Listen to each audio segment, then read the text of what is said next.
Hello everyone, I hope you are doing well. As per request of my fellow members, today's video is based on GPON technology.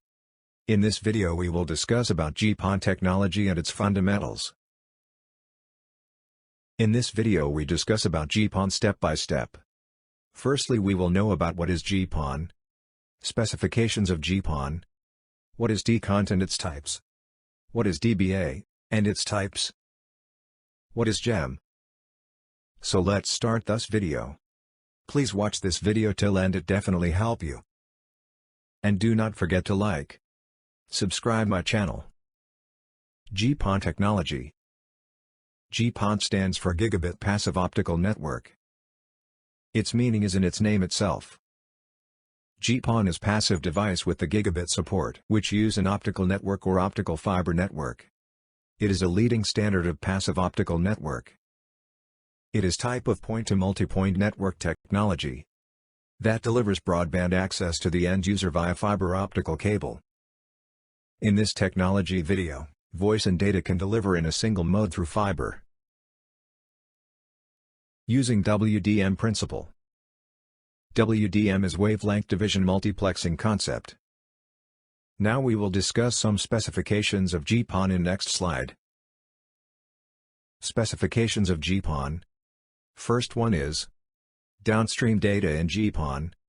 Its maximum speed provides 2.488 gigabits per second, or we can say 2.5 gigabits per second approximately, which is double as compared to EPON technology. It is use time division multiplexing technique, and its data sent in broadcast mode is DDM frames.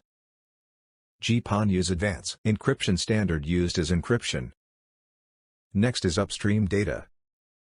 Its maximum speed is 1.244 gigabits per second or 1.25 gigabits per second, which is similar to EPON technology.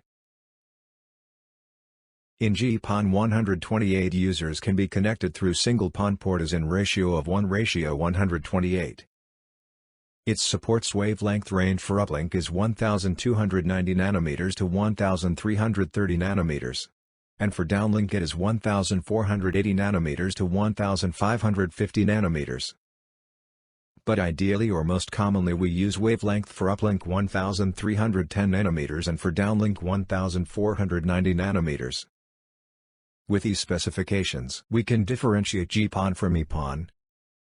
Now it's time to know about the major three aspects of GPON, which are DCONT, DBA and GEM. DCONT is traffic containers that carry upstream traffic.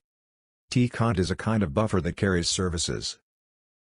DCONT is introduced to realize the dynamic bandwidth assignment or allocation in upstream, and it is bounded to DBA profile.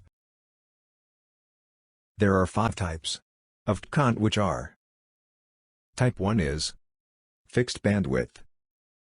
Type 2 is assured bandwidth. Type 3 is assured bandwidth and maximum bandwidth.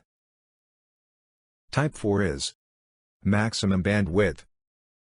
Type 5 is fixed plus assured plus maximum bandwidth. Types of DCONT. Type 1. Fixed bandwidth. In it, fixed bandwidth reserved for an ONU, ONT or its certain services and cannot be used by other services. Type 2 is assured bandwidth.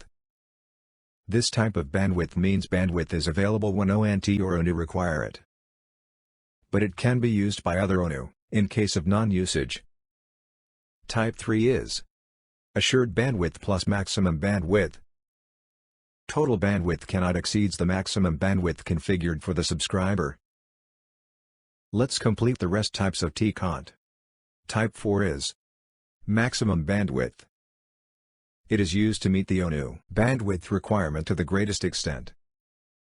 Type 5 is fixed maximum assured bandwidth. In it, fixed bandwidth that cannot be used by other subscriber.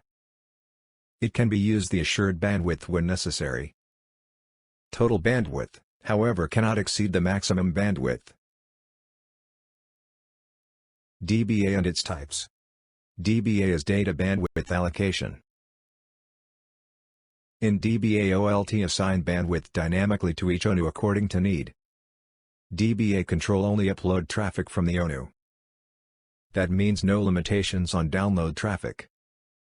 Types of DBA. There are two types of DBA. First one is SRDBA or Status Report DBA. It defined as ONU sends report about states of its data queue to the OLT so that connection will establish. Second is NSRDBA or Non-Status Report DBA. In this type of DBA, OLT observe the traffic from the ONU and sync it for the connections. GEM is GPON encapsulation method. It is basically a method for encapsulating user frame data for transport over the GPON. GEM port identifies a downstream logical connections. GEM frame has a GEM port ID in its header. And GEM port ID is a 12-bit number assigned by OLT. GEM ports represents a logical connection associated with a specific traffic flow. So that's it guys, I hope this video will help you. Thanks for watching this video. In future more topics will be explained, so please subscribe my channel.